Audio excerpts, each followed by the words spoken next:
Hello, welcome everyone. Welcome back. We are having next episode of My Tribe, Joanna or Joanna's Tribe, as you wish. And today we have another guest. Always amazing guests are welcomed to my tribe.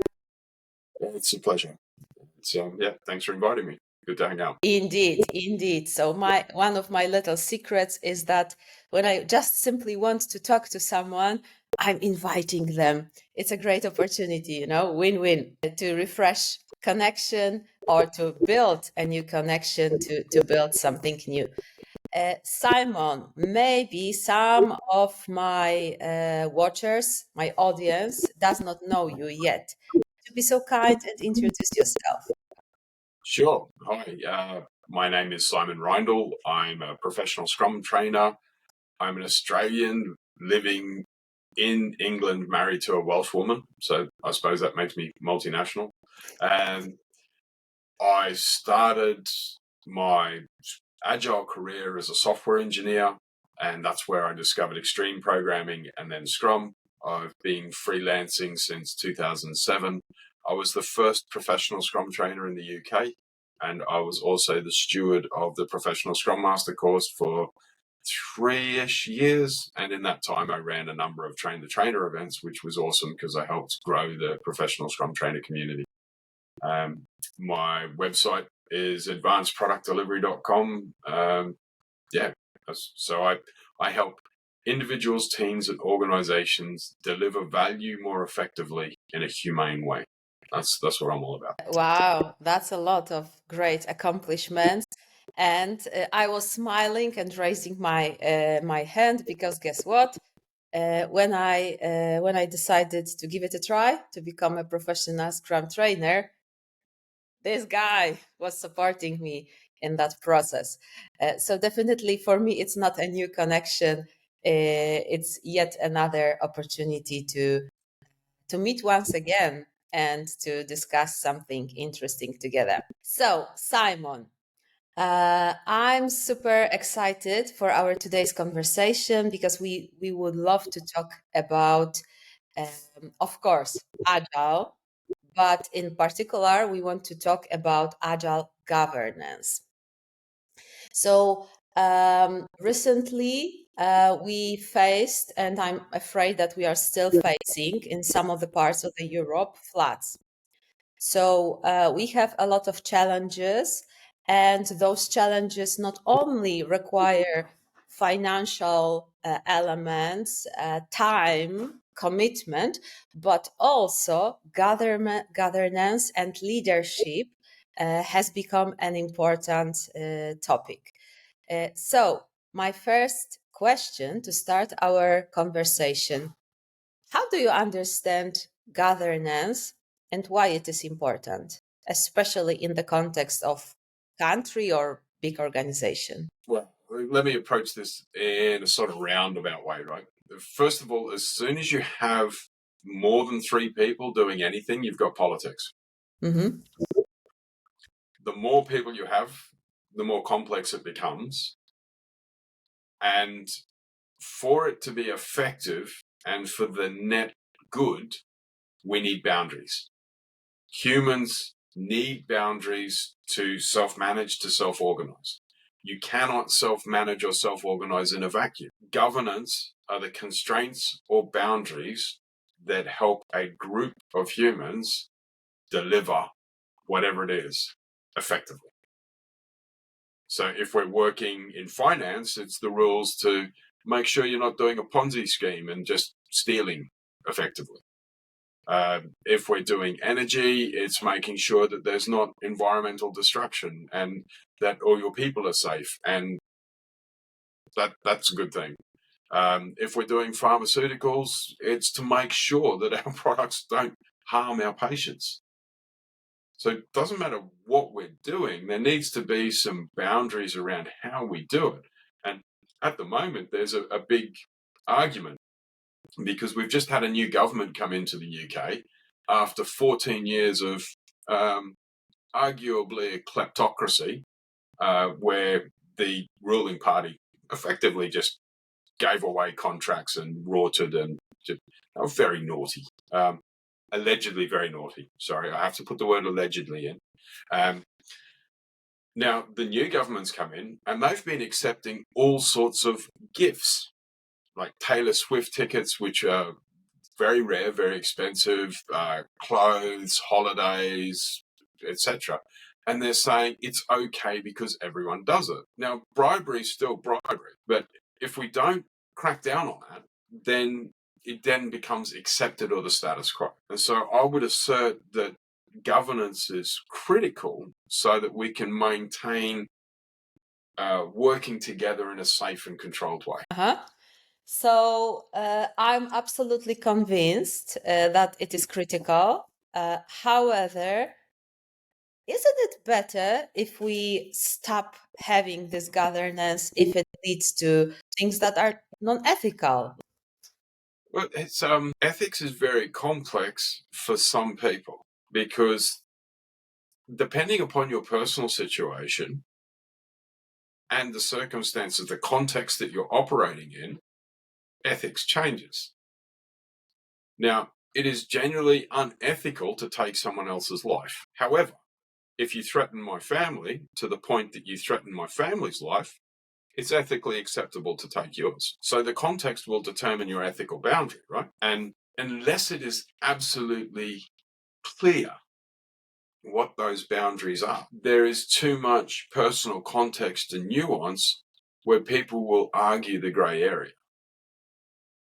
And my concern, particularly in 2024, is we're seeing various conditions that happened earlier in the 20th century, just prior to the two great wars, where some of these ethical boundaries are blurring.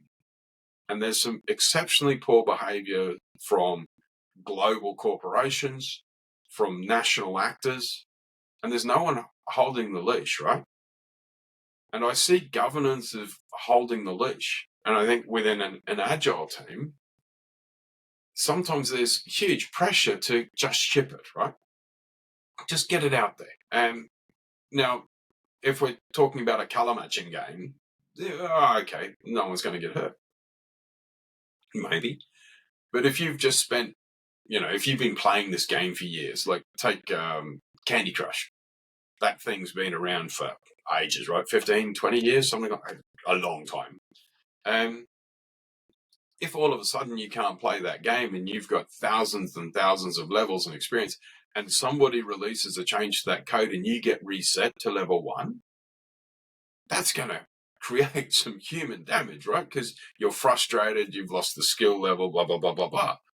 And so even though it's like, oh, come on, it's just a game, there will be an impact of it, of just a game. If we start thinking about core infrastructure, if we start thinking of bigger, very well-funded industries, defense, pharmaceuticals, finance and banking, energy, if things go wrong there, lots of people get hurt, like seriously hurt.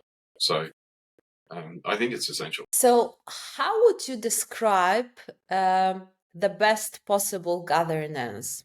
How do we know that if we are a part of the governance, we are doing a great job? I think if everybody understands what the boundaries are, if everyone in your team knows what the constraints are,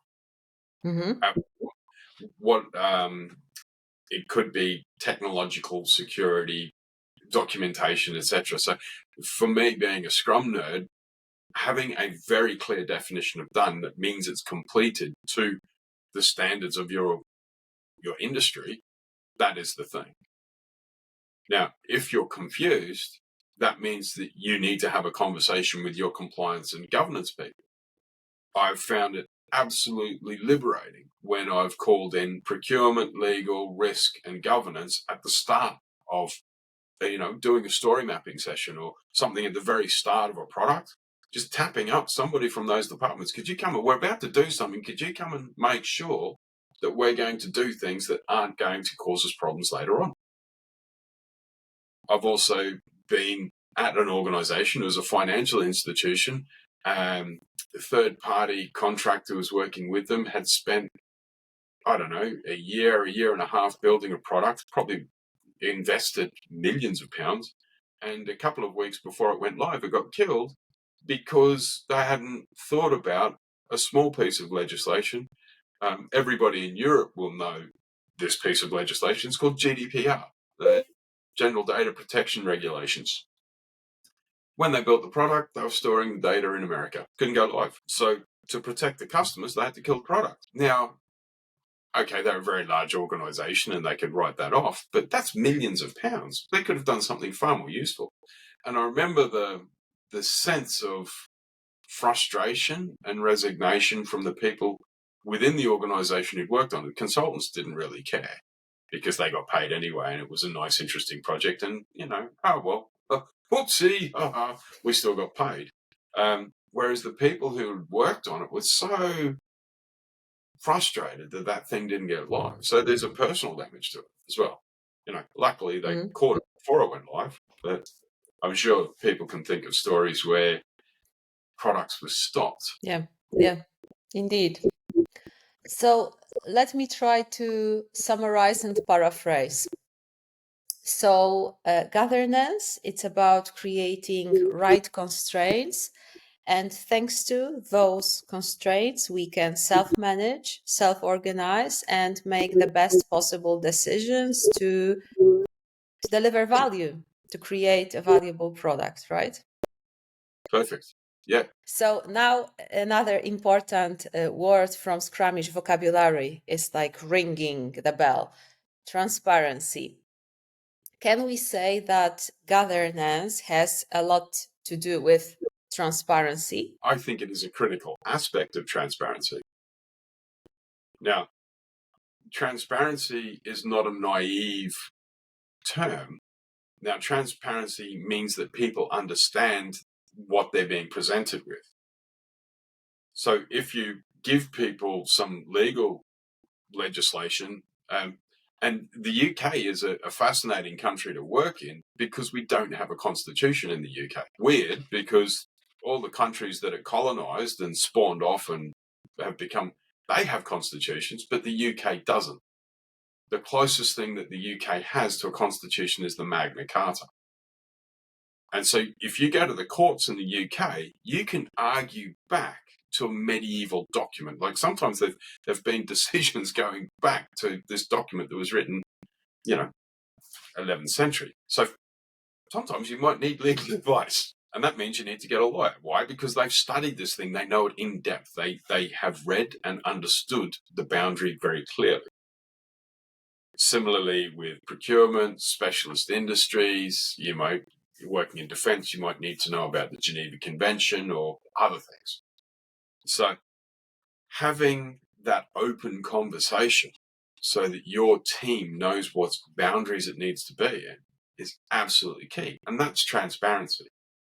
Writing a sentence in your definition of done is compliant with regulation is nice, but if your team don't understand what the regulation is, you're not honoring that in its intent. Does that sound reasonable? To me, yes, indeed. And I believe that we tend to forget in many companies that transparency is about common understanding and alignment, not only about writing something somewhere. So we tend to say like, okay, it's already in our company's Confluence, our own Wikipedia or something like that. So it's transparent. But in the end of the day, what truly matters is whether we are looking at the same object and we see exactly the same thing, right? Yeah, completely. And this is software engineers or engineers in particular have attention to detail. Mm-hmm. As a robotics engineer, that being able to put something in an algorithm or a paradigm, you have to understand it very deeply, right? Because you're codifying that behavior. And that gets us into almost that ethical boundaries, like why cars can't self-drive. And that's where we end up with the 5-year-old grandparent ethical dilemma, right? If the car's going to hit one of them, which one does it hit? And that's the reason we haven't got self-driving cars, because in the same way that a pilot must be nominally in control when planes land, yes, autopilot can do it, but they need the pilot in control so they know who to sue. Who has to go to the aviation authority.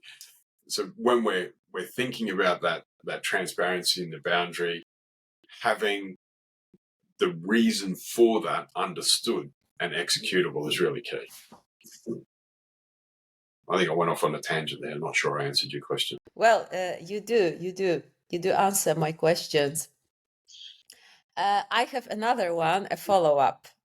So have you ever heard the term too much transparency when it comes to governance? Not with governance. Okay. Most of the time when I've heard that, it is because the organization hasn't understood agility enough. And the other thing that I've seen with that, with the use of the term transparency, is when somebody who doesn't deeply understand, doesn't grok empiricism, transparency, inspection, adaptation, I've seen transparency weaponized as a term. And it's used against teams. Oh, you're not being transparent. Where I think transparency doesn't mean that everybody in the world knows everything. If you're working on something confidential, something very critical to the business that you don't want the competitors know, it might be some IP that your organization's working on that it's going to be a game changer. It's going to help your organization. You could be working on a startup.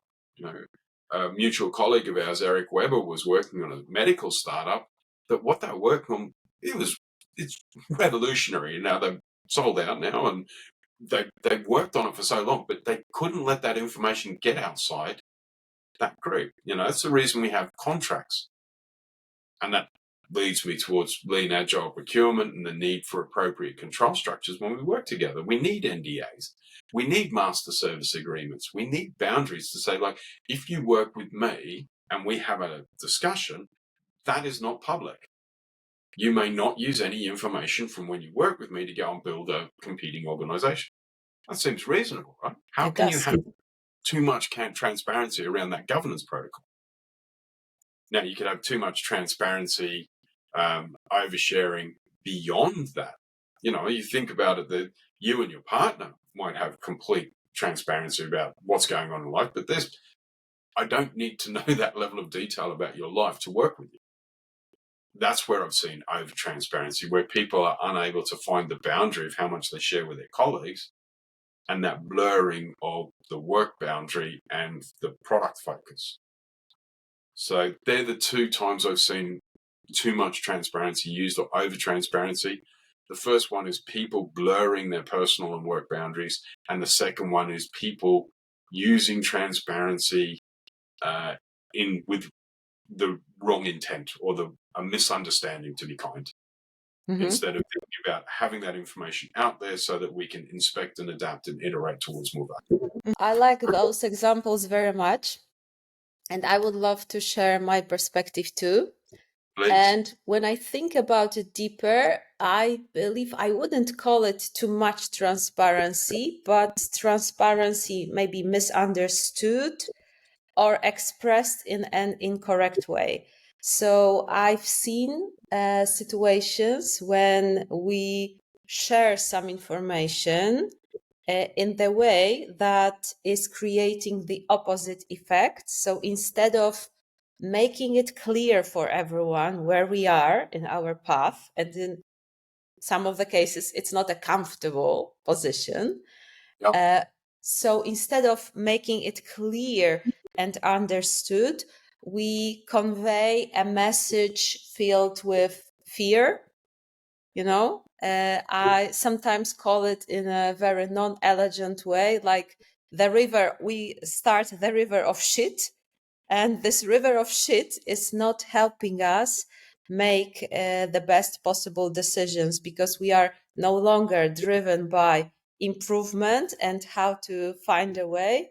We are now driven by avoiding this catastrophical situation that is maybe to come. We don't know, but the message was already served, right? So what I'm hearing you say is people are trying to share, however, due to their innate humanity, they're bringing too much emotion into the discussion. And there is an emotional coloring of the data that influences how that message is received. Yes, So, I think so, yes. that then starts a cascading, poor behavior, right, basically. And that's why, like, if there's a fire, you want everyone to remain calm, right? The last thing you want is someone running around going, "There's a fire, we're all going to die." It's like, oh, there's a fire, we need to put it out. Okay, right, let's just go and do that. And something I've noticed from people who work in very high risk professions, the more severe the circumstances, the calmer they become. Mm-hmm. There's what's his name? Sully. Have you know Captain Sullivan, the guy who had a bird strike in a passenger airliner and landed in the Hudson River? Mm-mm. He had like 90 seconds. So interesting movie. Tom Hanks played him. There was something like 300 souls on board. They took off, and as they took off, there was a bird strike. A bird strike is where a bird goes through the jet engine, and due to the nature of jet engines, it stopped working. Because it was on those very early stages of climb out, it didn't have the power to keep climbing and accelerating. He had about 90 seconds. And in that time, he considered all his options and then safely landed on the Hudson River after alerting people to clear the river, get emergency services on board. And the last thing from the cockpit recording was he turned around to his co-pilot. He said, "Can you think of any other options?" And it's all discussed in this tone. It's like, okay, we're doing this tower. We had a bird strike, blah, blah, blah, blah. And then the last thing you hear is, "Can you think of anything else?" Is it, "No, looks like we're going in." And then he's on the intercom, "Brace, brace, brace." All the people survived because he was able to think about the constraints. The constraints were, people's safety, aviation, etc., and navigating a really messy, complex situation without unlocking the river of shit that you're talking about, right? Could you imagine if he'd acted differently and went, "Oh no," and started becoming emotional or agitated? That is an extreme example, but perhaps one we can think of, like, how often, like, I'm reflecting now, there's a few times where I've reacted emotionally to something where taking the emotion out would have been much more transparent. Good example. I love that example, and this is strictly connected with my filthy metaphor of the river of shit. So I tend to say that a part of being a great leader is knowing when to stop this river of shit and what to filter out of that to let the team know. Because putting on them this river of shit is definitely not a transparency that we want to see. No, I completely agree.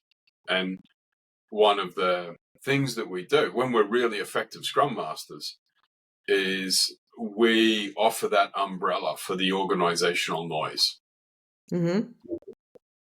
That the narrative, the noise, the non-positive things that flow towards our team. By stopping that noise getting to our team, we allow them to focus because we want them to get stuff done. We want them to deliver to done, which ties us back to the governance thing, right? So that if we're working in aviation, it's there. Just thinking back to that really poor behavior, Volkswagen, and there's people doing jail time for this when they worked out how to trick the emissions assessment. Isn't that is an example of over transparency or under transparency where they deliberately manipulated the situation to get the better number. And in the short term, it was win, but in the long term, very negative win, because I think the lead software engineer as well as the manager who told them they're doing jail time. And it damaged Volkswagen's market share, reputational situation, etc. Yeah, that's another good story. And I have another connection. So we already mentioned with governance, creating right constraints. We talked about transparency. I would love to add also a courage to say right things at the right moment. Would you like to add something else to our list? I think respect. I'm nervous about separating out one of the Scrum values. Like Mm-hmm. I think they need to be held in a healthy balance. And if you haven't seen behind me all my Legos, I'm a huge Star Wars fan, and I use the acronym FORCE: focus, openness, respect, courage, and commitment. So you've called out courage. I'd like to make sure that people pay attention to the other four, because in this way, the over transparency and over courage, I've seen those used badly, where people say, I was being courageous, or I was being transparent, I was being open, when actually their behavior was not respectful. Now, Winston Churchill has got so many good quotes. The one I'm going to pull out today is: the art of leadership is telling someone to go to hell in such a way they look forward to the journey. Now, I think if we're going to call out non-compliance or a need to true something up to regulatory or governance control, you have to be very mindful and respectful of how you approach that. No one likes their baby being called ugly. And let's face it, there's some ugly kids out there. Maybe yours one of them, but you don't want to hear it, right? No one wants to hear that. And so when you go and challenge leadership or the organization, particularly about things that are going to impact timelines, profit margins, rollout schedules, for a governance reason, you have to be very mindful about how you do that, and do that in such a way that it's in balance with the Scrum values and don't overplay one of the Scrum values. What's your thoughts on that perspective? I absolutely agree. Absolutely agree. It's like a team that should always support you as a team, not as individuals. And even during some of the trainings, I do such an exercise. What if we focus only on one Scrum value? And it's always interesting and funny, because if we have too much courage, we may become a jerk, Just one example. Yeah. So So what have we got now? We've got structured transparency. Mm-hmm. We've got all the Scrum values, and that gives you the clarity for the team to operate safely, right? Mm-hmm. Safely as a team, safety as a product, safety for the corporation or organization's objectives. Here we go. Maybe we could finish our conversation with inspiration or with a piece of advice. So I believe that many Scrum teams face different governance, different experts from that areas when they work, and it might be tough to have a good collaboration. Can you think about some suggestion, piece of advice, what we can do to improve that collaboration and make this governance helpful for us? Reflecting on my whole career, my single piece of advice: talk to governance as soon as you can. That's it. Okay, examples. Many moons ago, I was working on a software product, being a software engineer, and it came time to want to getting it into production. It was only then, at that point, that we spoke to people from operations, people from compliance, risk, etc. And then we found out there were reports they wanted, there were security controls, there was constraints, etc., etc. Now, if we had spoken to them at the start, it would have saved a lot of time and a lot of money, because we would have built the product with those objectives or constraints in mind. Now, people often say, oh, compliance, risk, legal, and procurement, I don't like talking to those people. They're always angry. It's like, well, if you're spending your day getting blindsided by things that would have been a whole lot less painful if people had come and talked to you in the first place. Probably a good reason to be angry, right? So take the pain out of the whole conversation. Talk to people early. Why haven't you got somebody from risk, compliance, legal, governance, regulatory control?